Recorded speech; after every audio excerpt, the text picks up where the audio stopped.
மத்திய அரசு மும்மொழி கொள்கையை திணிக்க முயற்சிப்பதாக கூறி சென்னையில் மாநில கல்லூரி மாணவர்கள் பதாகைகளுடன் போராட்டத்தில் ஈடுபட்டிருக்கிறார்கள்.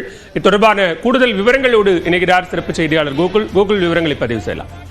மத்திய அரசு மும்மொழி கொள்கைக்கு நடைமுறைப்படுத்த வேண்டும் என்று வலியுறுத்தி வரக்கூடிய நிலையில அதற்கு எதிர்ப்பு தெரிவித்து மாநில கல்லூரி மாணவர்கள் கல்லூரி வளாகத்தின் வாயிலேயே போராட்டத்தில் ஈடுபட்டாங்க. மும்மொழி கொள்கைக்கு மத்திய அரசு நடைமுறைப்படுத்த வேண்டும் என்று வலியுறுத்தி வரக்கூடிய நிலையில தமிழக அரசு அதற்கு கடுமையாக எதிர்ப்பு தெரிவித்து வரக்கூடிய நிலையில் மாணவர்களும் இந்த மும்மொழி கொள்கைக்கு எதிர்ப்பு தெரிவித்து போராட்டத்தில் ஈடுபட்டு வர்றாங்க. மாநில கல்லூரியுடைய மாணவர்கள் இன்று காலை கல்லூரிக்கு வந்தவுடன் கல்லூரி வாயிலுக்கு வெளியிலேயே இந்த போராட்டத்தில் ஈடுபட்டாங்க. அப்போது மும்மொழி கொள்கையை திணிக்கும் மத்திய அரசுக்கு கண்டிக்கும் வகையில கோஷங்கள் எல்லாம் எழுப்பப்பட்டது. பதாகைகளை ஏந்தபடி கிட்டத்தட்ட 50க்கும் மேற்பட்ட மாணவர்கள் மும்மொழி கொள்கையை திணிக்க முயற்சிக்கும் மத்திய அரசை கண்டித்து போராட்டத்தில் ஈடுபட்டாங்க.